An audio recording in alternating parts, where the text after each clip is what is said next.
Hi guys, welcome back to my channel way to success with Ananya. तो जैसे कि आप लोग को ये बात पता है कि केवीएस में 30 नंबर का इंटरव्यू और 30 नंबर की डेमो टीचिंग होनी है। तो 30 नंबर की डेमो टीचिंग आपके लिए बहुत इंपॉर्टेंट है। लेकिन डेमो टीचिंग एक ऐसी चीज़ है कि जिसमें आप अगर अच्छा परफॉर्म करते हैं तो बहुत आराम से आप 25 प्लस आराम से गेन कर सकते हैं। अगर इंटरव्यू में कुछ दिक्कत होती है, मान लीजिए आपको ऐसा लगता है कि आपका इंटरव्यू उतना अच्छा नहीं गया है, तो आप डेमो टीचिंग में अपनी अच्छी परफॉर्मेंस दे करके फिर भी अपने नंबर को काफ़ी खींच सकते हैं। तो आइए हम बात करते हैं इस चीज़ के बारे में कि डेमो टीचिंग कैसे करनी है, उसमें किन किन बातों पर ध्यान रखना है। इसके लिए कुछ इंपॉर्टेंट टिप्स लेके आई हूँ मैं आपके लिए। अगर आप चैनल पे नए हैं तो प्लीज़ चैनल को लाइक करिए, शेयर करिए और सब्सक्राइब करिए। चलिए शुरू करते हैं वीडियो को। तो सबसे पहले देखते हैं कि अगर कुछ इंपॉर्टेंट टिप्स है जिनके बारे में हम बात करने जा रहे हैं, जिसमें सबसे मोस्ट इम्पॉर्टेंट चीज़ है कि जब आप डेमो टीचिंग शुरू करने जाएंगे, टीचर आपको कोई टॉपिक देता है या फिर आपको खुद से चूज करना है, तो उठ के आपको सबसे पहले क्या करना है? सबसे पहले आपको ये करना है, डेट, सब्जेक्ट और टॉपिक डालना है बोर्ड पे। साइड में यहाँ पर डेट डालिए, यहाँ पर सब्जेक्ट डालिए और टॉपिक लिख के ऐसे डैश करके छोड़ दीजिए। अपना टॉपिक लिखना नहीं है कि आप क्या पढ़ाने जा रहे हैं, वो नहीं लिखना है, सिर्फ ऐसा टॉपिक लिखना है, डैश करके छोड़ देना है उसे। ठीक है।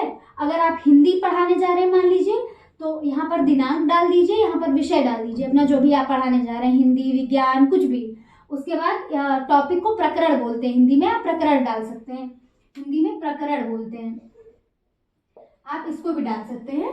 डाल के ऐसे डैश करके छोड़ दीजिए, उसके आगे मत लिखिए आप क्या पढ़ाने जा रहे हैं। आपको करना ये है कि पढ़ाते हुए बच्चों को एग्जाम्पल दे करके, उनसे क्वेश्चन आंसर करके, फिर उससे टॉपिक निकाल के फिर आपको लिखना है, हाँ बच्चों आज हम पढ़ने जा रहे हैं ये टॉपिक।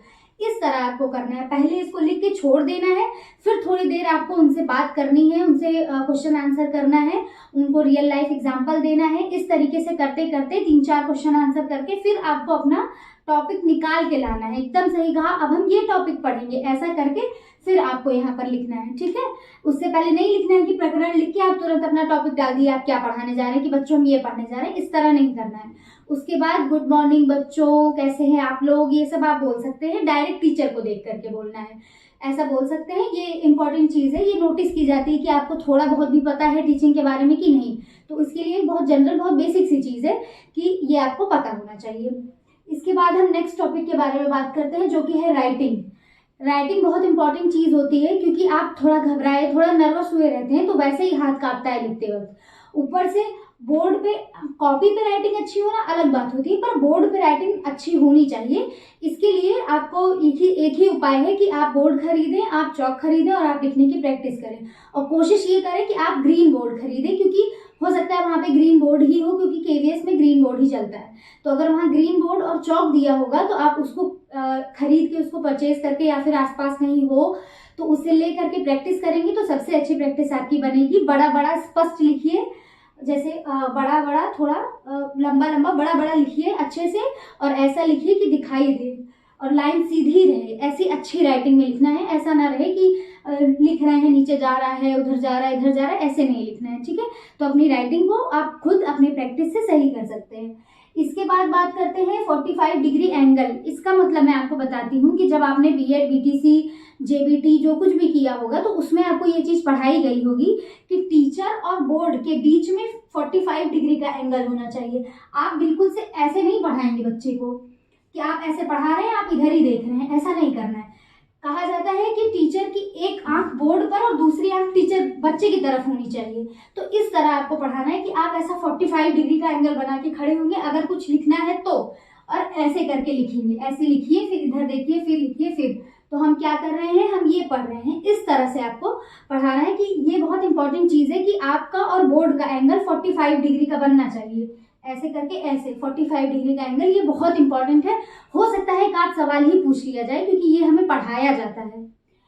इसके बाद अगले टॉपिक के बारे में बात करते हैं, जो कि है राइम। राइम का मतलब ये है कि आपको, अगर मान लीजिए कोई हिंदी की है, कोई इंग्लिश की है, कोई कविता, कोई चीज़ पढ़ानी है, काखा गाघा पढ़ाना है, तो आपको ऐसा नहीं कि आप ऐसे ही बोल दे रहे हैं, ऐसे ही पढ़ दे रहे हैं, नहीं। आपको बहुत अच्छे से, क्योंकि वो छोटा बच्चा है, उसे सुनना, गाने अतरंगी तरीके से सुनना अच्छा लगेगा। तो आपको ऐसा करना है, आप ये सोच के मत पढ़ाइए कि आप टीचर के सामने, इंटरव्यू पैनल के सामने पढ़ा रहे हैं, नहीं। उस समय जब आप डेमो टीचिंग कर रहे होंगे तो सामने बैठा पैनल छोटा बच्चा होगा, ये मान के पढ़ाइएगा वहां पे। तो इस तरह पढ़ाइए कि आप गाना गाइए, आप कोई कविता है, कोई भी चीज़ है, कुछ भी इंग्लिश में ही है तो उसको आप गा के पढ़ाइए। और इतना इस चीज़ की प्रैक्टिस या आदत कर लीजिए कि मान लीजिए वो उधर से अपनी तरफ से कोई दे देते हैं कि आप ये कविता पढ़ाइए, तो कम से कम इतना रहे कि आप तुरंत से कोई राग कोई ऐसे बना सकें। तो इसलिए थोड़ा सा राइम का ध्यान रखिएगा, क्योंकि बच्चों को इंटरेस्टिंग लगता है ऐसे पढ़ना। इसके बाद अगला टॉपिक है एक्शन। एक्शन मतलब ये है कि आप ऐसे खड़े होकर पढ़ा रहे हैं तो आप लेक्चर नहीं दे रहे, किसी बड़े बच्चे को लेक्चर नहीं दे रहे हैं, आप अच्छे से बादल ऐसे ऐसे करके जो कुछ भी आप पढ़ा रहे हैं तो थोड़ा सा हाथ पैर मूवमेंट करें, आपका हिलता रहे, आप बच्चों की आंखों में देखें, उनसे बात करें, इस तरह करें कि बच्चों तुम लोग भी ऐसे करो, अच्छा लगेगा। इस तरीके से पढ़ाइए कि थोड़ा सा मूवमेंट हो, थोड़ा एक्शन हो, इस तरीके से ये चीज़ें अच्छा इम्पैक्ट करती हैं। इसके बाद बात करते हैं आई कांटेक्ट पे। तो आप ऐसे पढ़ाइए कि वो जो सामने आपके पैनल बैठा हुआ है वही छोटा बच्चा है, आप उसको देख के बोलिए बच्चों आज आपने क्या देखा, तो सामने से वो आंसर दे कि मैंने ये देखा। तो अगर आप ये एक बात जान लीजिए, अगर आप कोई भी चीज़ पढ़ा रहे हैं और बच्चे की तरह सवाल कर रहे हैं, उधर से उत्तर आ रहा है, इसका सीधा मतलब यही है कि सामने जो पैनल बैठी हुई है वो इंटरेस्ट ले रही है आप जो पढ़ा रहे हैं। इसलिए उन लोग को देख देख के पढ़ाना है, हाँ बोलो, तुम भी बोलो, इस तरीके से आपको पढ़ाना है, उनसे आई कांटेक्ट करते रहना है बराबर। इसके बाद अगली चीज़ है वॉक। एक और चीज़ है कि जब आप पढ़ा रहे हो, कुछ भी पढ़ा रहे हो, बोल रहे हो, जब आप टॉपिक निकाल रहे हैं, जब आप बोर्ड पे लिखेंगे कोई चीज़ तो आप बोलेंगे। जैसे आप टॉपिक निकाले, आप 3-4 चीज़ें पढ़ाए, 3-4 क्वेश्चन किए, कुछ आंसर आया, उससे आप टॉपिक निकाले, तो आप क्या बोलेंगे, हाँ बच्चों आज हम पढ़ेंगे बादल गरजा। तो आप बादल गरजा ऐसे लिखेंगे तो बोलते हुए लिखेंगे, बादल गरजा, इस तरह आप करेंगे।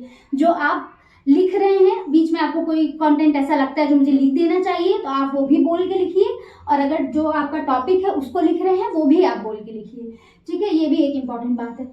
इसके अलावा वॉक का मतलब ये है कि थोड़ा सा चलते फिरते आपको पढ़ाना है, ऐसे ऐसे करके, ऐसा नहीं एक जगह खड़े होके आप ऐसे ऐसे ऐसे ऐसे कर रहे हैं, नहीं, थोड़ा सा चलते फिरते आगे पीछे, थोड़ा हाँ तुम बताओ, हिलते डुलते, कुल मिला के इस तरीके से पढ़ाना है कि बच्चा आपके पास इंगेज हो, आपको देखे, उत्साह से आपको मतलब उसके अंदर जिज्ञासा आए कि मैम क्या पढ़ा रहे हैं। ठीक है, नेक्स्ट ये है रियल लाइफ एग्जाम्पल। ये तो आप लोग ने सीटेट केवीएस कुछ भी जो भी आपने पढ़ा होगा इसमें ये जरूर आपको पढ़ाया गया होगा कि बच्चे को सबसे ज़्यादा जरूरी यही है कि उसे उसके रियल लाइफ से जोड़ा जाए। आज उसने क्या देखा, वो आया, उसे रास्ते में क्या दिखा, या फिर ये कोई टीएलएम रखा हुआ हो सकता है, कोई टीएलएम रखा हो, कोई शिक्षण सामग्री रखी हो, ज्योग्राफी पढ़ानी है, हो सकता है मैप रखा हो, जो कुछ भी है, या सामने कोई चीज़ रखी है आपके, जो कुछ भी, आप थोड़ा सा इसमें रहिए कि जो भी चीज़ आपको दिख जाए उससे आप जोड़ के पढ़ा सके, कि बच्चे जो है रियल लाइफ से आप क्वेश्चन करें तो सामने से आंसर आए कि हाँ आज हमने ये देखा, आज हमने ये खाया, एप्पल किस कलर का होता है, ऐसा कुछ भी, जो कुछ भी आप पढ़ा रहे हैं उसको बस इतना ध्यान रखिए कि वो रियल लाइफ का एक ना एक एग्जाम्पल जरूर पुट रहे आपका उसमें, क्योंकि यही छोटी छोटी चीज़ें होती हैं जो पैनल नोटिस करता है कि आप क्या एग्जाम्पल दे रहे हैं, और कोशिश करिए कि ज़्यादा एग्जाम्पल दे करके पढ़ाइए। तो इस हिसाब से पढ़ाएंगे तो बच्चे तो खुश होते ही होते हैं, पैनल भी खुश हो जाएगा इसके साथ। अब नेक्स्ट बात करते हैं क्वेश्चन आंसर मेथड के बारे में। जब आप शुरू करेंगे, बीच में भी और एंड में भी, जैसे आप एंड करते हैं तब भी ये पूछेंगे तो बच्चों कैसा लगा, मतलब बच्चे का फीडबैक भी तुरंत आना चाहिए।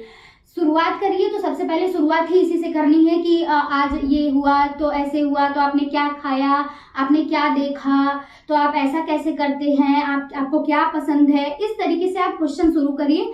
और कोशिश ये करिए कि सामने जो पैनल बैठा है वो बच्चा बन के आपके क्वेश्चन का आंसर दे। अगर वो दे रहा है तो इससे बेस्ट कुछ नहीं हो सकता आपके लिए।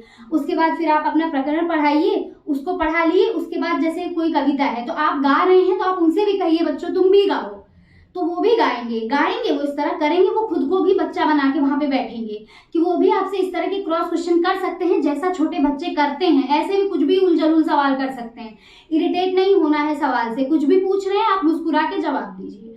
ठीक है, और एंड में फिर लास्ट में आप कहिए तो कैसा लगा बच्चों, आप लोग को अच्छा लगा, ठीक है, ये ऐसा ऐसा करना है, मतलब स्टार्टिंग में आओ, गुड मॉर्निंग, हाय हेलो, कैसे हो बच्चों, फिर उसके बाद आपको अपना प्रकरण पूछ के निकालना है उन्हीं से। उसके बाद फिर आपको जो पढ़ाए हैं उसको बताना है, उसके बाद फिर लास्ट में आपको फीडबैक लेना है। ये एक पूरा प्रोसेस है जो आपको पता होना चाहिए।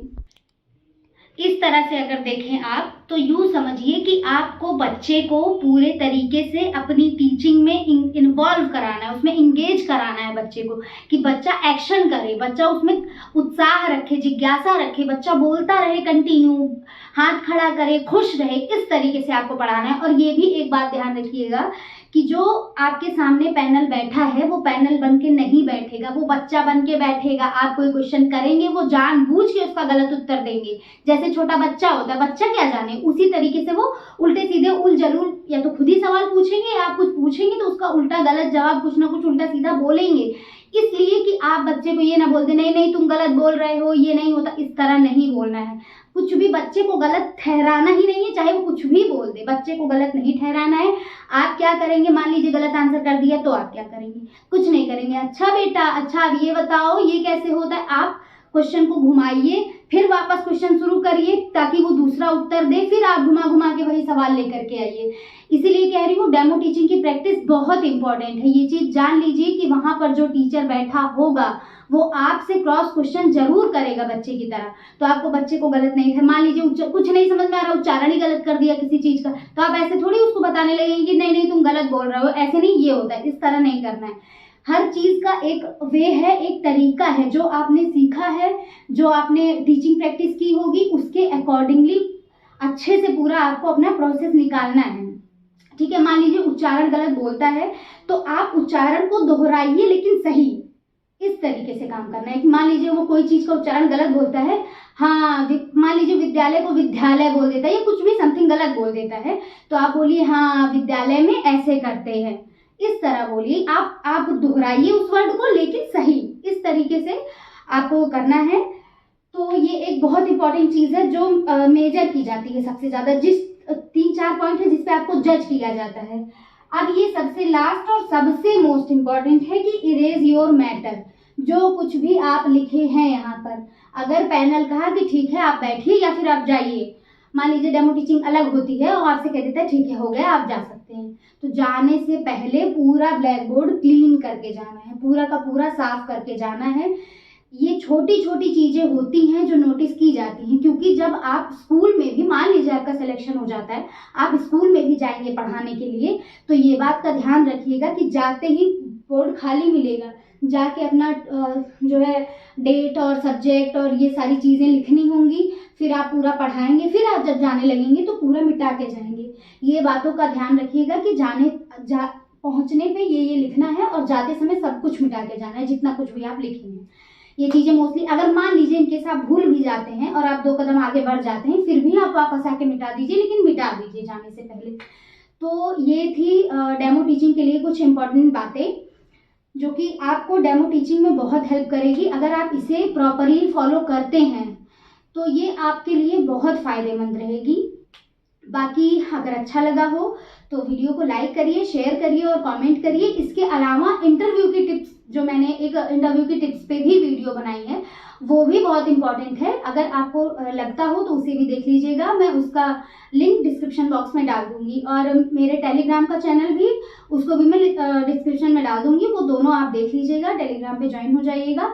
इसके अलावा डेमो टीचिंग की वीडियोस, मैं डेमो टीचिंग बना करके उसकी वीडियोस भी, उसकी प्रॉपर सीरीज बना दूंगी, वो भी आप देख लीजिएगा। एंड श्योर वो आपको बहुत हेल्पफुल रहेगी, आपके लिए आपको बहुत हेल्प करेगी। तो प्लीज़ चैनल को लाइक करिए, शेयर करिए, सब्सक्राइब करिए। Thank you.